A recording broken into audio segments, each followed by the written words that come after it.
अभी lecture number क्या है?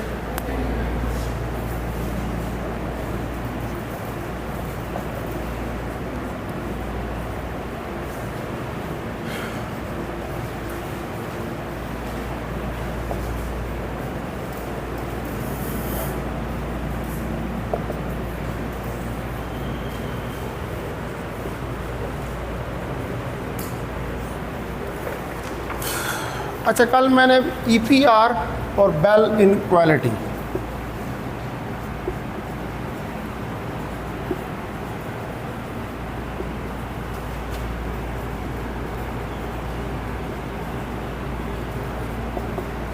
इसको स्टार्ट किया हुआ था, ठीक है। और इसको हमने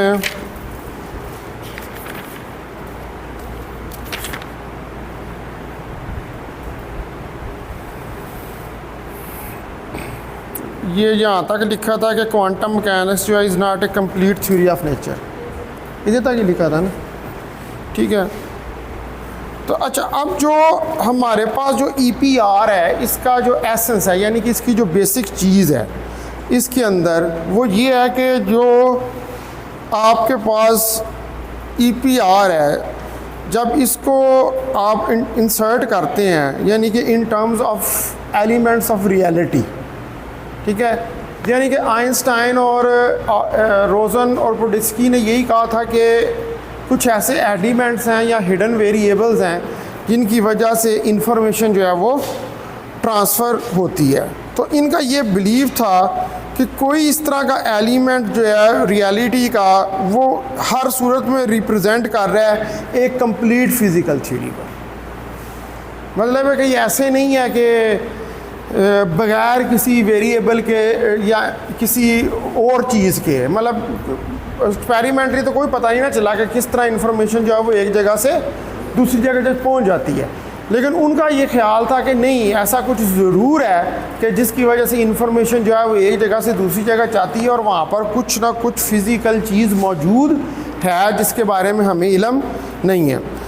तो अब जो इस गोल है इस आर्गूमेंट का, वो ये शो करना है कि क्वांटम मैकेनिक्स जो है वो एक कंप्लीट फ़िज़िकल थ्योरी नहीं है उनके मुताबिक। क्वांटम मैकेनिक्स, क्योंकि क्वांटम मैकेनिक्स एक्सप्लेन कर रही है ना क्वांटम एंटेंगलमेंट को, तो उन्होंने कहा कि भाई ये जो तो क्वांटम मैकेनिक्स तो उसको प्रूव ही नहीं कर पा रही कि किस तरह इंफॉर्मेशन जो है वो एलिस से बाब की तरफ चली जाती है, ठीक है। या पहले एक पार्टिकल को पता होता है कि दूसरे पार्टिकल की स्टेट क्या होगी, यानी कि एक की स्पिन अप है और दूसरे की स्पिन डाउन है, ये तो उनको कैसे पता लगे।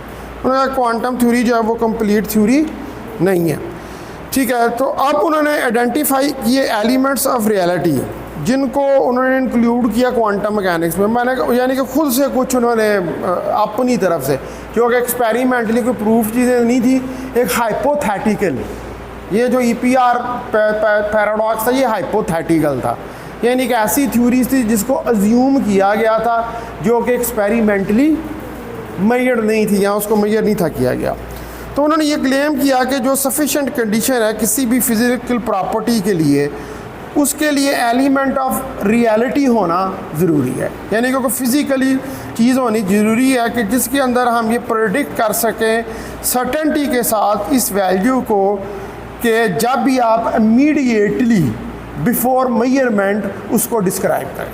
क्योंकि क्वांटम मैकेनिक्स तो ये कहती है ना कि बिफोर मेजरमेंट पार्टिकल जो है उसकी कोई भी स्टेट हो सकती है। तो आइंस्टाइन जो है वो क्वांटम मैकेनिक्स की और ना ही रोजर और पोडिस्की जो है वो आइंस्टाइन की इस रियलिटी को मानते थे। वो कहते थे कि नहीं, बिफोर मेजरमेंट ही पहले हमें उस रियलिटी का पता होना चाहिए, ठीक है। तो जो द बेसिक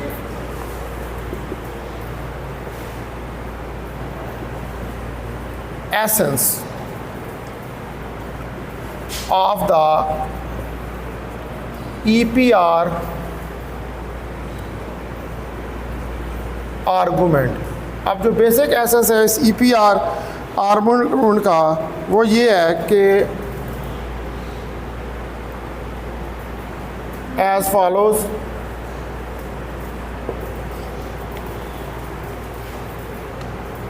EPR जो है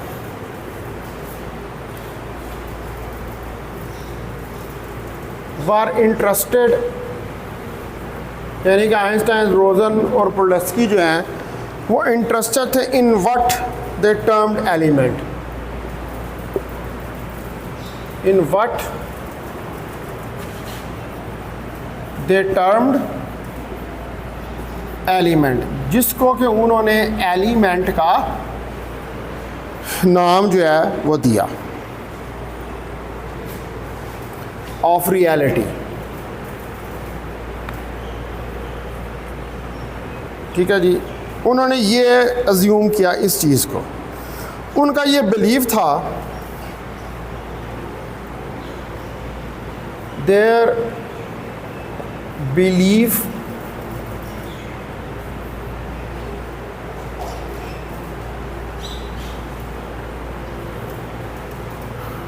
belief was that any such element of reality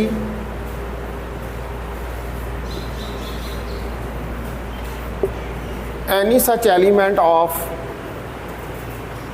reality,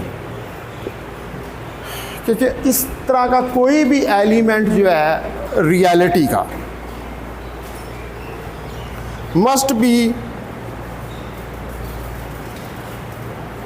must be represented, इसको हर सूरत में रिप्रेजेंट करेगा in any complete physical theory, किसी भी कंप्लीट फिजिकल थ्योरी के अंदर। तो जो इनका गोल था वो ये आर्गुमेंट था, the goal of the argument, अब इनके यानी कि ऑब्जेक्टिव या गोल जो था इनके आर्गुमेंट का was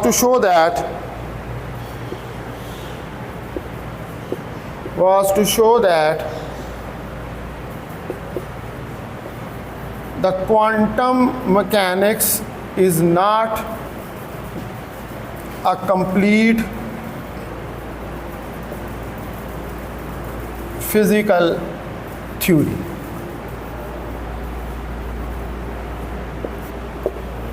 तो इनके मुताबिक क्वांटम मैकेनिक्स जो है वो कोई कंप्लीट फिजिकल थ्योरी नहीं है। तो बाय आइडेंटिफाइंग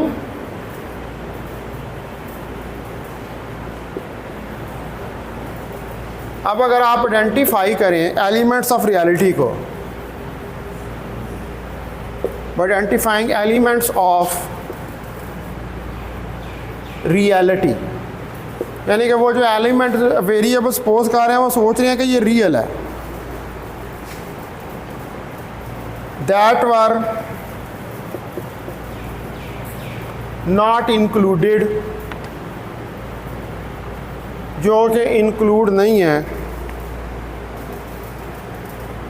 इन क्वांटम मैकेनिक्स, यानी कि क्वांटम मैकेनिक्स ने इन वेरिएबल्स को इंक्लूड या एलिमेंट्स को इंक्लूड नहीं किया हुआ। इसके बगैर ही वो कह रही है कि एक जगह से दूसरी जगह इंफॉर्मेशन जो है वो ट्रांसफ़र हो जाती है।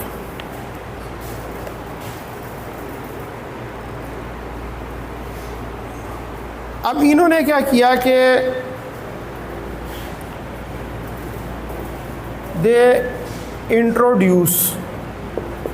इन्होंने इंट्रोड्यूस करवाया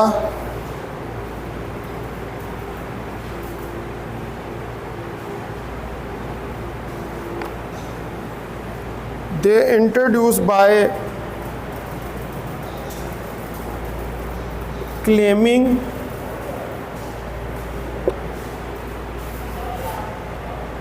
a sufficient condition,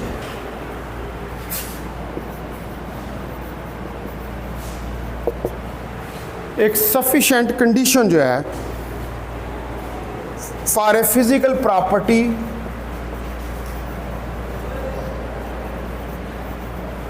किसी फिजिकल प्रॉपर्टी के लिए to be an element element of reality, जिसको कि हम कहेंगे कि ये एलिमेंट ऑफ रियलिटी है, नेमली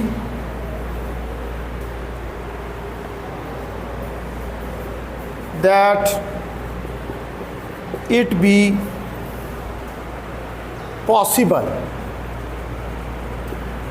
और ये पॉसिबल है to predict with certainty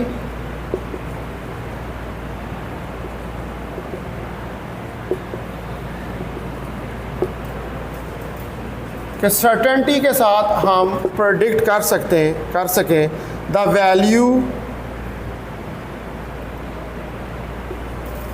value of that property soon after immediately करके कह लें, immediately before measurement।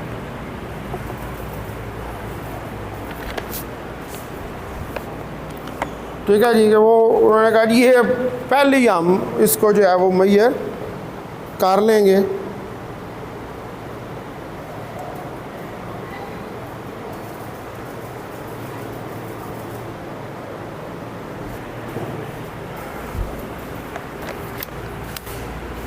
हमें मेजरमेंट करने की ज़रूरत नहीं है, पहली सर्टेनिटी से हमें इस चीज़ का पता है।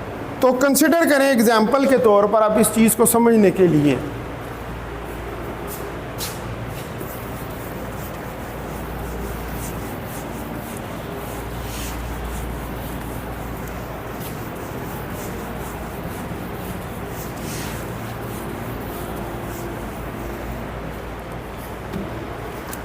आप एग्जाम्पल कंसिडर करें कि कंसिडर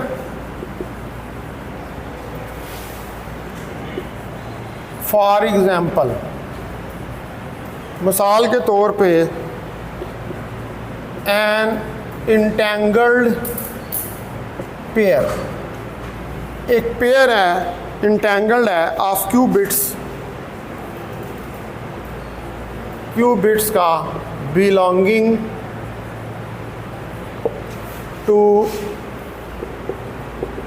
एलिस एंड बॉब।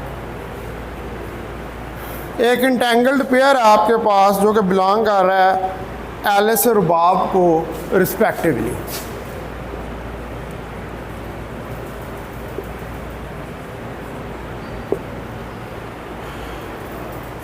ठीक है, तो ये जो बिलोंग कर रहा है इसको हम लिखेंगे स्टेट को 0 1 1 0 क्यूबिट है ये 2 अंडर रूट। ये मेरे पास पीछे मैंने कोई इक्वेशन डिफाइन की हुई है इसमें, पहले देखें ज़रा, नहीं की ना, ये पहली इक्वेशन आ गई इस टॉपिक की, दैट इज़ फर्स्ट क्वेश्चन। अब आप सपोज करें कि एलिस और बॉब जो हैं वो एक दूसरे से बहुत दूर हैं। ठीक है, suppose that Alice and Bob are at large distance from each other, उनका एक दूसरे से बहुत ज़्यादा डिस्टेंस है। एलिस जो है वो परफॉर्म करता है एक measurement off spin along we axis. ठीक है, जिसको कि मेजर किया जाता है ऑब्जर्व वी डॉट सिग्मा से, जो कि हमने पीछे जो है डिफाइन की हुई है इक्वेशन, इसमें पेज 90 के ऊपर।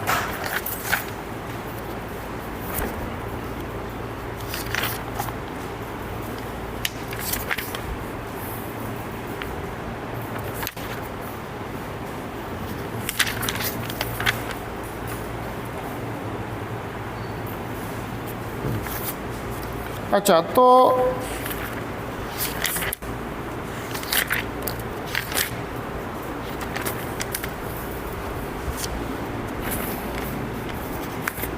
अब एलिस जो है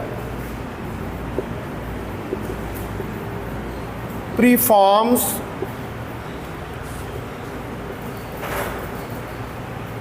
मेजरमेंट, एलिस परफॉर्म करती है measurement off spin along the V axis के along, that is she measures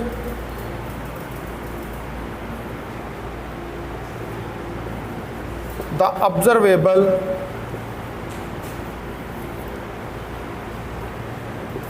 V dot sigma. अब ये वाली V डॉट जो सिग्मा है ना, ये नेल्सन चुआंग का आपका 90 पेज देखेंगे ना, 90 पेज नेल्सन चुआंग बुक का, उसके ऊपर ये वाली इक्वेशन डिफाइन की गई है। ठीक है, इसका रेफरेंस आप वहाँ से देख सकते हैं, नेल्सन चुआंग का पेज नंबर 90 के ऊपर वहाँ से ये इक्वेशन जो है वो डिफाइन की गई है। तो अब सपोज करें कि जो एलिस है, suppose Alice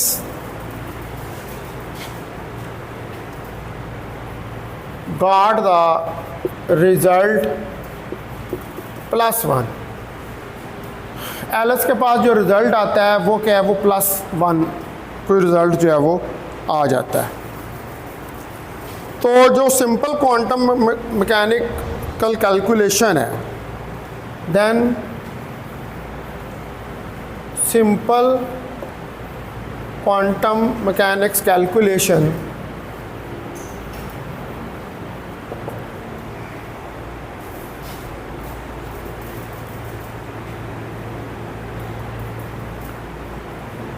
उसके मुताबिक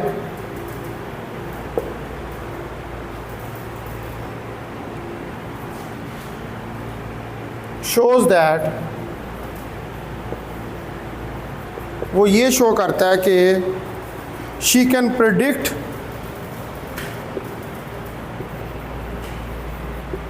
विथ सर्टेनिटी,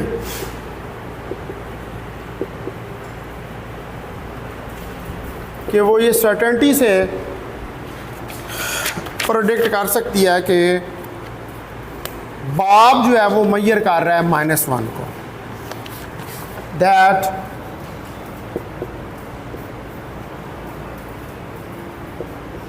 Bob will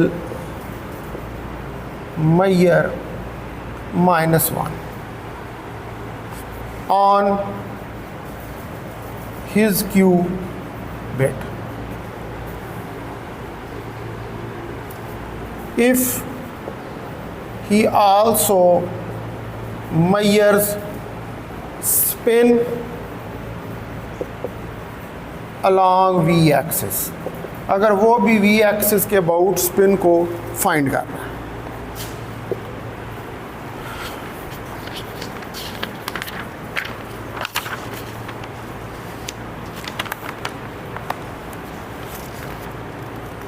अच्छा, अब यही चीज़ जो है, ये जो मैंने यहाँ पर लिखी है कि वो उसको 1 मिलेगा और उसको -1 मिलेगा, तो इसको हम जो है एक, अभी मैं ये टॉपिक आगे करूँगा, लेकिन उससे पहले ये हमने इस चीज़ को प्रूव करके देखना है, ये वाली कि बाब के पास +1 होगा और एलिस के एलिस के पास -1 होगा और एलिस के पास +1 होगा और बाब के पास -1 होगा। इस चीज़ को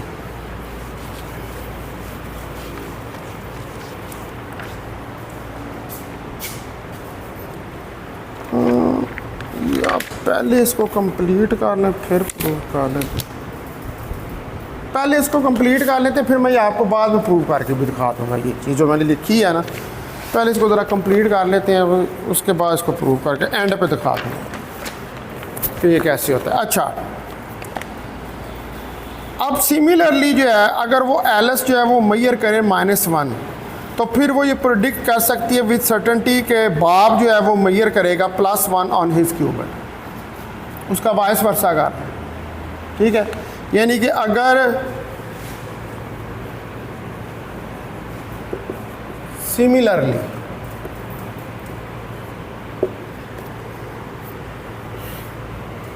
if LS measured -1, then she can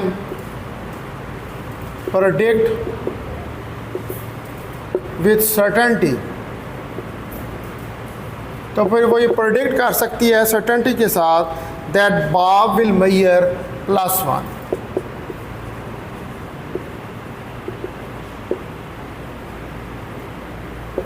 कि बॉब जो है वो +1 जो है उसको मेजर करेगा ऑन हिज क्यूबिट।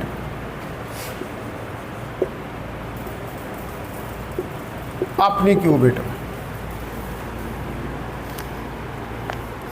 तो इसका मतलब है कि ये हमेशा पॉसिबल है कि एलएस जो है वो प्रेडिक्ट करेगी जो वैल्यू ऑफ मेजरमेंट, वो रिज़ल्ट रिकॉर्ड होगा, और जो बॉब क्यूबिट मेजर करेगा इन द वी डायरेक्शन, तो वो भी उसके लिए, उसको भी उससे पहले ही पता होगा कि अगर +1 है तो उसका क्या होगा, वो -1 जो होएगा। और एंड शुड भी इसको रिप्रेजेंट कर सकते हैं आप कंप्लीट फिज़िकल थ्योरी के ज़रिए, यानी कि ये चीज़ जो है किसी कंप्लीट फिज़िकल थ्योरी के ज़रिए इसको आप प्रेडिक्ट कर सकते हैं, ठीक है। तो अब यहाँ पर जो EPR क्राइटेरियन है, इसको अगर हमने किसी कंप्लीट फिज़िकल थ्योरी के अंदर इसको एक्सप्लेन करना है, तो फिर हमें जो स्टैंडर्ड क्वांटम मैकेनिक्स है उसके अंदर जो हम कैलकुलेशन करते हैं प्रोबेबिलिटीज़ की रिस्पेक्टिव मेजरमेंट्स आउटकम्स के लिए, तो क्लासिकल में तो प्रोबेबिलिटीज़ नहीं आती, लेकिन क्वांटम मैकेनिक्स के अंदर जब आप मेजरमेंट करते हैं तो प्रोबेबिलिटीज़ आ जाती हैं। जब क्वांटम मैकेनिक्स के अंदर आप चले जाएंगे तो बॉब और एलएस जो है वो जब तक वेव फंक्शन कोलैप्स नहीं होता, सर्टेनिटी के साथ स्पिन के बारे में ये नहीं कह सकते कि कब +1 है और कब -1 है, ठीक है। तो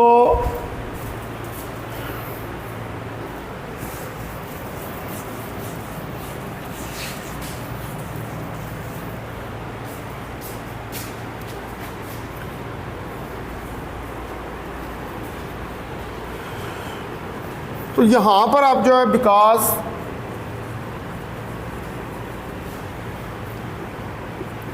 इट इज़ ऑलवेज पॉसिबल, कि ये हमेशा पॉसिबल है for Alice to predict the value of measurement, for Alice to predict the value of measurement, कि वो प्रोडिक्ट कर सकती है वैल्यू ऑफ जो मेजरमेंट है, result recorded when Bob's qubit is measured in V direction, यानी कि ये को V एक्सेस जो लिया है,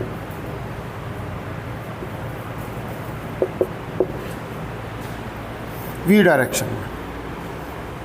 तो इसका मतलब है कि दैट फिजिकल प्रॉपर्टी, कि ये जो फिज़िकल प्रॉपर्टी है आपके पास मस्ट कॉरस्पॉन्ड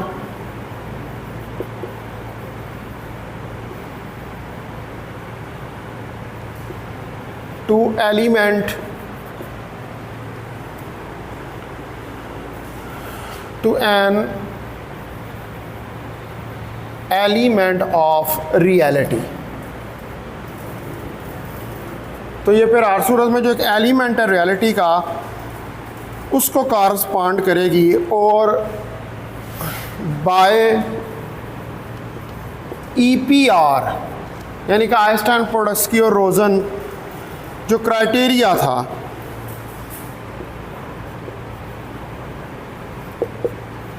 इसके मुताबिक एंड शुड बी रिप्रेजेंटेड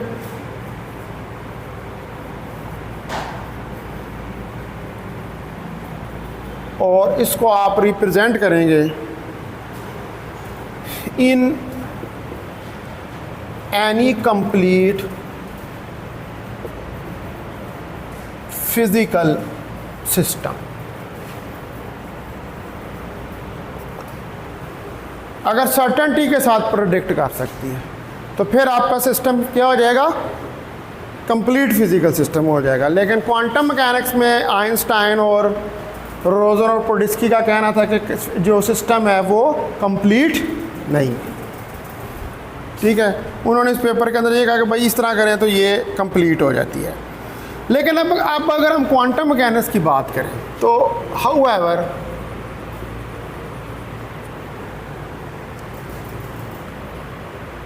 जो स्टैंडर्ड क्वांटम मैकेनिक्स है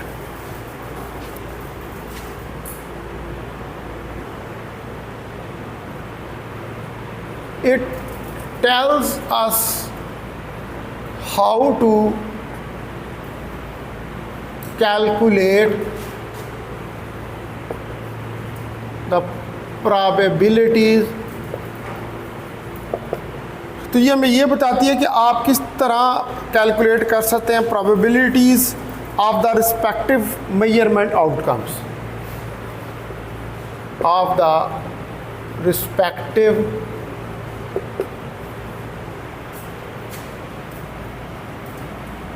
measurement आउटकम्स। आपको इसके बाद का पता है कि हमेशा जब मेजरमेंट की जाती है क्वांटम मैकेनिक्स में तो उसके साथ क्या आती हैं, प्रोबेबिलिटीज आती है। मैंने पीछे पढ़ाई है ना प्रोजेक्टिव मेजरमेंट्स, तो उनके अंदर क्या आ रहे थे, प्रोबेबिलिटीज बार बार आती हैं उनके साथ, सर्टन ही ना होता। इसलिए अगर हमारे पास V डॉट सिग्मा जो है इज मेजर्ड, अगर इसको मेजर किया जाए तो अब जो स्टैंडर्ड क्वांटम मैकेनिक्स है वो यकीनी तौर पर किसी फंडामेंट एलिमेंट को इंक्लूड नहीं करती जिसकी इंटेंट ये हो कि वो रिप्रेजेंट करे value of V dot sigma for all unit vectors V।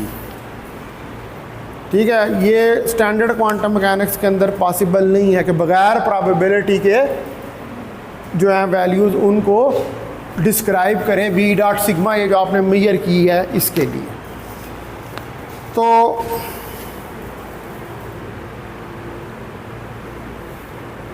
Standard quantum mechanics, अब जो स्टैंडर्ड क्वांटम मैकेनिक्स है certainly does not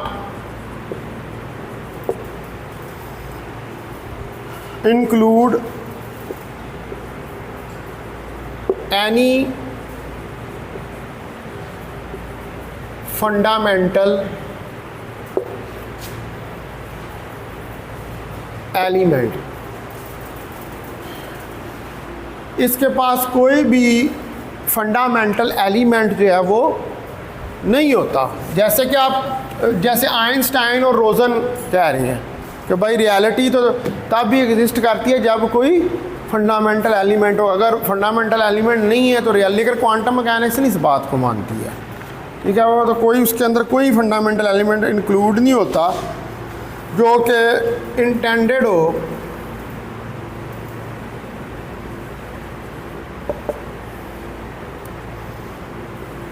to represent the value of V dot sigma।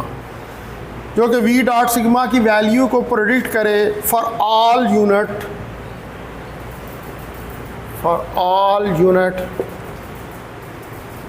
Vectors V, तमाम unit vectors V के लिए।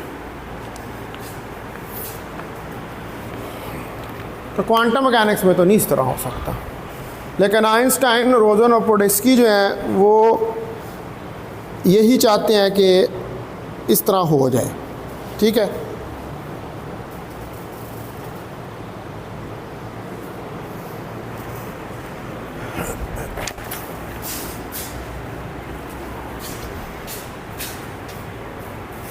अब basically जो EPR paper का गोल था वो ये शो करना था कि क्वांटम मैकेनिक्स जो है वो इनकम्प्लीट है, और इसमें उन्होंने डिमॉन्स्ट्रेट किया कि क्वांटम मैकेनिक्स जो है वो लैग करती है एसेंशियल एलिमेंट ऑफ रियलिटी से बाय देयर क्राइटेरियन। उनके मुताबिक जो है क्वांटम मैकेनिक्स के अंदर जो रियलिटी का एलिमेंट है वो मौजूद नहीं है, क्वांटम मैकेनिक्स के बाहर इसको प्रेडिक्ट करती है। तो इन्होंने ये होप किया to force a return to more classical view of world. तो इन्होंने ईपीआर और आइंस्टाइन ने ज़्यादा क्लासिकल व्यू लिया वर्ल्ड का, जो कि एसोसिएटेड था, जो प्रॉपर्टीज़ एग्जिस्ट करती हैं इंडिपेंडेंट, जो कि मेजरमेंट परफॉर्म की जा सकती हैं सिस्टम्स के ऊपर।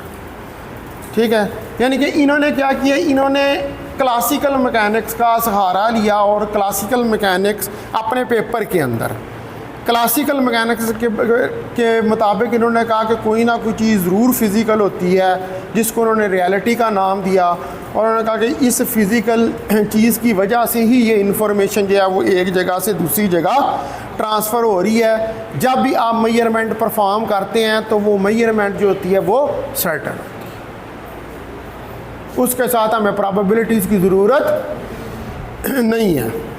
तो ये जो अटैम्प्ट था इनका वो ये था कि जो फ्लैट प्रॉपर्टीज़ हैं नेचर की, उनको हर सूरत में जो लॉज हैं, जो बेसिक लॉज हैं बेसिक लॉज हैं ना, law of conservation of momentum, law of conservation of energy, law of conservation of linear momentum, तो उन्होंने कहा कि भाई ये सारे लॉ क्वांटम मैकेनिक्स नहीं इनको मानती है।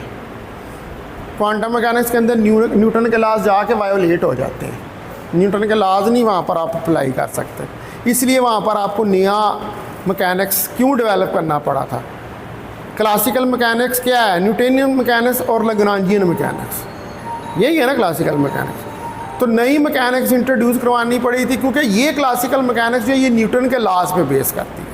क्वांटम मैकेनिक्स के अंदर जाके न्यूटन के लॉ फेल हो जाते हैं। न्यूटन के लॉज के अंदर तो चीज़ों को आप सर्टेनिटी से मेजर कर सकते हैं, तीनों लॉज अगर आप देखें तो, लेकिन क्वांटम मैकेनिक्स में तो हर चीज़ के साथ प्रोबेबिलिटी है, कोई चीज़ सर्टेन नहीं है। एक सर्टेन होगी तो दूसरी अनसर्टेन हो जाएगी, इसलिए पॉसिबल नहीं है। तो इन्होंने फिर ये कहा कि जो क्वांटम मैकेनिक्स है ये एक्चुअली सही तरह से नेचर को डिस्क्राइब नहीं कर, इनके ख्याल में इनका जो पॉइंट ऑफ व्यू था वो ज़्यादा अच्छा था as compared to the quantum mechanics. खैर बाद में वो जो चीज़ें हैं फिर वो आहिस्ता आहिस्ता उनके अंदर जूँ जूँ वक्त गुज़रता गया, लोगों ने और ज़्यादा एक्सपेरिमेंट्स किए और थ्योरीज आई, तो फिर ये वाली जो चीज़ थी ये आइंस्टाइन वगैरह की ये गलत साबित हुई है। तो नियरली जो है 30 ईयर्स आफ्टर ईपीआर पेपर एक एक्सपेरिमेंटल टेस्ट जो है उसको परफॉर्म किया गया और ये चेक किया गया कि जो पिक्चर ऑफ वर्ल्ड है जिसमें ईपीआर जो है वो ये होप कर रहे थे to force to return to a valid or not, कि वो वैलिड है या नहीं है। फिर एक एक्सपेरिमेंटल सेटअप बनाया गया कि ईपीआर वालों की जो एग्जिस्टेंस ऑफ रियलिटी की जो उनकी सपोजिशन है या जो हाइपोथेसिस है क्या वो ट्रू है या नहीं है। ईपीआर क्या था, ये पेपर आप अगर नेट पर सर्च करें तो आपको ये पेपर भी मिल जाएगा, आप ये पेपर पढ़ सकते हैं। ठीक है, ईपीआर सिर्फ ये था कि क्वांटम मैकेनिक्स गलत है, क्लासिकल मैकेनिक्स ठीक है, और जो आइंस्टाइन, रोजन और पोडेस्की कह रहे हैं उसके मुताबिक क्वांटम एंटेंगलमेंट अक्कर करती है। ठीक है, फिर इसको करने के लिए मैं ये जो वो एक्सपेरिमेंट भी परफॉर्म किए गए। अब ये जो एक्सपेरिमेंट परफॉर्म किया गया उसकी जो की थी वो थी experimental invalidation is a result known as Bell's inequality. अब इसी को करने के लिए बेल्स इनइक्वालिटी जो है उसको इंट्रोड्यूस करवाया गया। ठीक है, तो 30 years, nearly 30 years after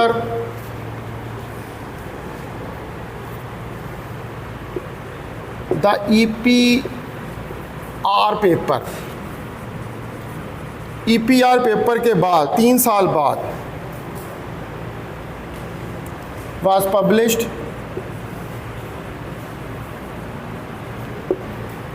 ठीक है, ये जब पब्लिश होता है इसके 30 साल बाद an experimental test were proposed, an experimental test was proposed. तो एक एक्सपेरिमेंटल जो टेस्ट था उसको प्रपोज किया गया, that could be used to check whether or not, that is used to check whether or not the picture of the world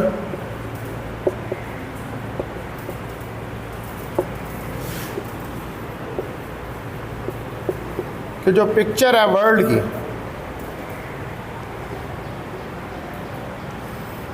which EPR यानी कि Einstein, पोडस्की और रोजन were hoping to force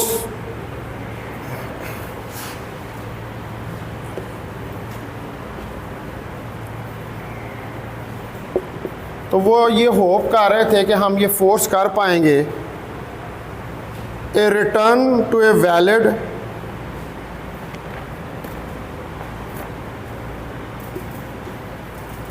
a return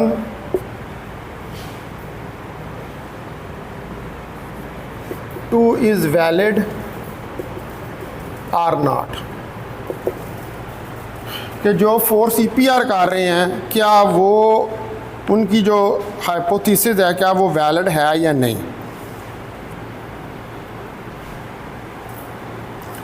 तो अब जो nature थी उसने experimentally इनके point of view को इनवैलिड कर दिया और एग्री किया क्वांटम मैकेनिक्स के साथ। यानी कि जब ये एक्सपेरिमेंट परफॉर्म किया गया तो उसने क्वांटम मैकेनिक्स से एग्री किया और इनका जो पॉइंट ऑफ व्यू था उसको उसने रिजेक्ट कर दिया। क्लासिकल बात कोई नहीं है इसके अंदर।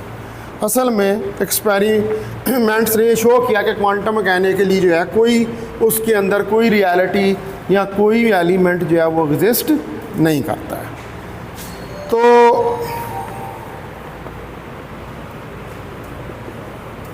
इट टर्न्स दैट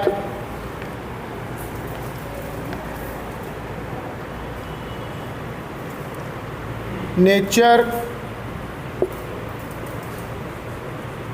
एक्सपेरिमेंटली कि नेचर ने experimentally इनवैलिडेट्स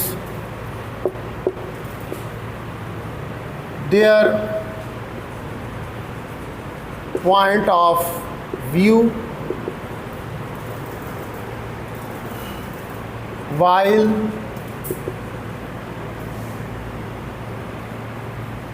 agreeing with quantum mechanics. लेकिन इसने एग्री किया किसके साथ? क्वांटम मैकेनिक्स के साथ।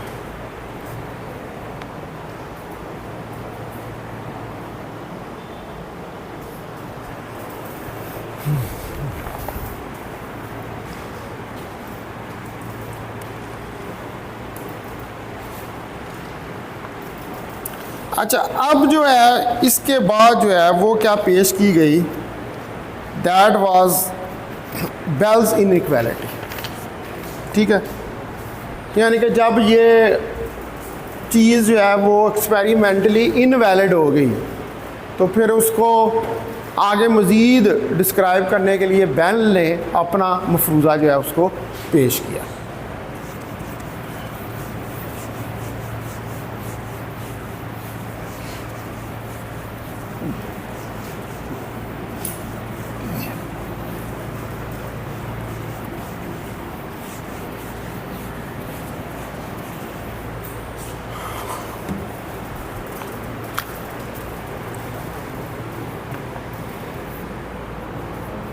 तो जो की है इसकी,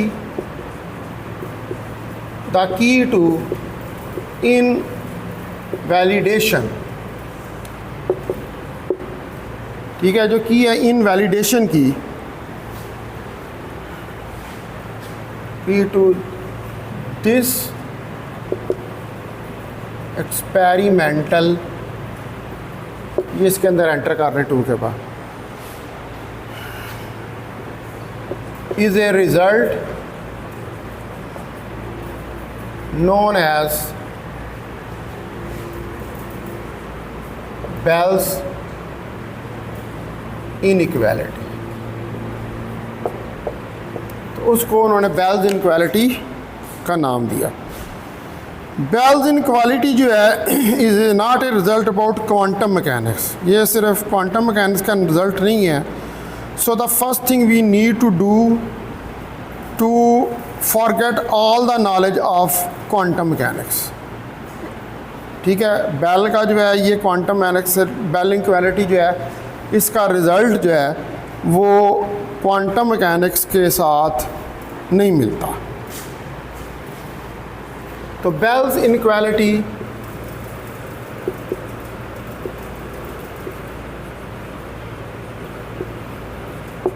is not a result of quantum mechanics, यानी कि ये बेल्स इनइक्वालिटी जो है ये कोई क्वांटम मैकेनिक्स का रिज़ल्ट नहीं है। तो पहली थिंग ये है कि हमें सारा क्वांटम मैकेनिक्स का इसको स्टडी करने के लिए पीछे रख देते हैं नॉलेज, और उसको पीछे रख के हम इसको स्टडी करते हैं। तो अगर आपने ऑब्टेन करनी है बेल इनइक्वालिटी तो हमें एक थॉट एक्सपेरिमेंट जो है इसके लिए करना पड़ेगा, जो कि एनालाइज करेगा कॉमन सेंस नोशंस को कि किस तरह वर्ल्ड जो है वो वर्क करता है। ठीक है, थॉट एक्सपेरिमेंट। तो ये जो नोशंस थी ये आइंस्टाइन और उसके कोलैबोरेटर ने भी थॉट की थी, लेकिन वो जो उनकी थॉट थी वो क्वांटम मैकेनिक्स ने मुकम्मल तौर पर उसको रिजेक्ट कर दिया था। ठीक है, तो अब जब ये कॉमन सेंस एनालिसिस किए गए तो जब परफॉर्म किया गया क्वांटम मैकेनिक एनालिसिस को, तो वो ये शो कर रहे थे कि is not consisted with common sense analysis, यानी कि जब आप क्वांटम मैकेनिक्स के अंदर एनालिसिस करते हैं तो वो कॉमन सेंस से मैच नहीं करते, लेकिन जब आप एनालिसिस क्लासिकल मैकेनिक्स के अंदर करते हैं तो वो कॉमन सेंस से मैच करते हैं। लेकिन जो एक्सपेरिमेंटल वैलिडेशन थी वो क्लासिकल थ्योरी जो EPR की थी उससे पॉसिबल नहीं हो रही थी। तो अब अगर नेचर जो है इसको आपने डिस्क्राइब करना है तो हमें डिसाइड करना पड़ेगा between our common sense notion of how the world works and quantum mechanics, यानी कि किस तरह वर्ल्ड वर्क करता है और साथ में क्वांटम मैकेनिक्स को मिला के। अगर इन दोनों चीज़ों को मिला के स्टडी करेंगे तो फिर हमें को क्वांटम एंटेंगलमेंट का पता चलेगा। अगर अलग अलग रखेंगे तो आपको, तो एक्चुअली बेल्स इनइक्वालिटी क्या है, ये ब्रिज है क्लासिकल मैकेनिक्स और क्वांटम मैकेनिक्स के दरमियान में क्वांटम एंटेंगलमेंट को प्रूव करने के लिए। तो अब जो थॉट एक्सपेरिमेंट है वो परफॉर्म किया जाता है, तो इसके अंदर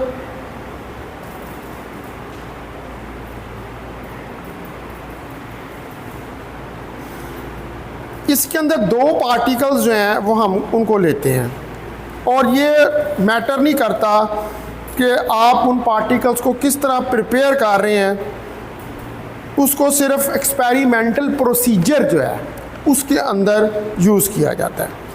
तो अब चार्ली जो है ये एक एक्सपेरिमेंटलिस्ट का नाम है यहाँ पर जिसको हमने दिया। वो क्या करने लगा है, वो एलिस और बॉब के ऊपर एक्सपेरिमेंट जो है वो करने लगा। तो देखते हैं हम।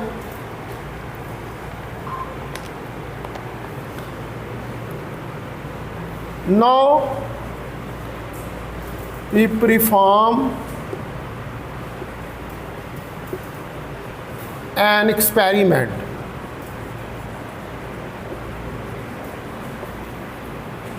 given in figure 1। ये फिगर भी मैं बनाता हूँ, ये वाली।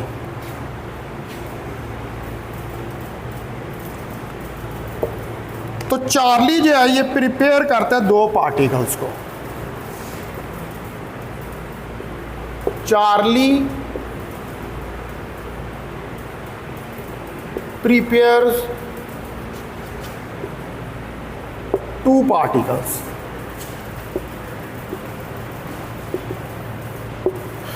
चार्ली जो है वो दो पार्टिकल्स को प्रिपेयर करता है और ये मैटर नहीं करता कि how he prepare the particle, it does not matter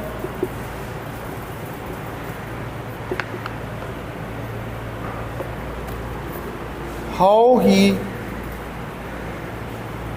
prepares the particles, कि उसने किस तरह पार्टिकल जो हैं उनको प्रिपेयर किया। ये चीज़ यहाँ पर मैटर नहीं करती,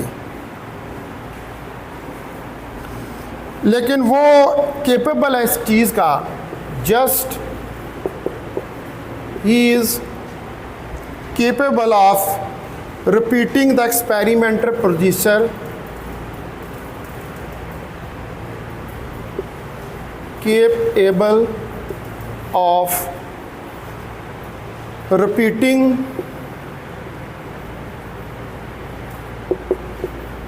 the experimental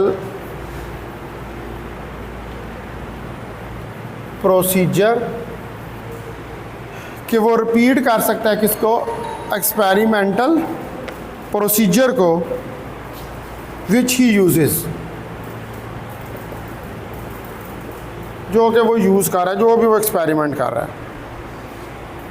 जब एक दफ़ा वो प्रेपरेशन कर लेता है स्टेट की, once he performed preparation,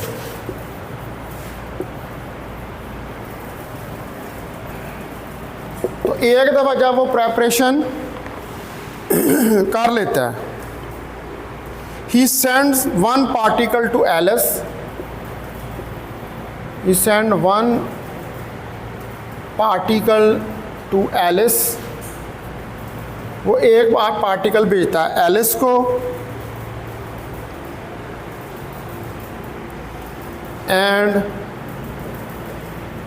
second particle to Bob, और सेकंड पार्टिकल जो है वो बॉब को भेजता है।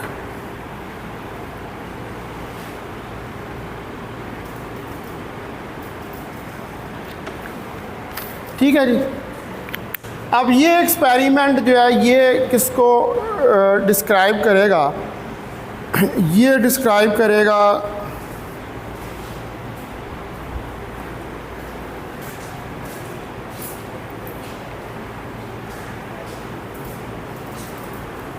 बेल्स इनइक्वालिटी को। लेकिन अब चूँकि मैं 9 मिनट ऊपर ही चला गया हूँ इस लेक्चर के, मैं इसको यहाँ पर अभी रोक रहा हूँ। अब हमने ये जो एक्सपेरिमेंट है इससे बेल्स इनइक्वालिटी जो है उसको कैलकुलेट करना, समझना है इस एक्सपेरिमेंट से।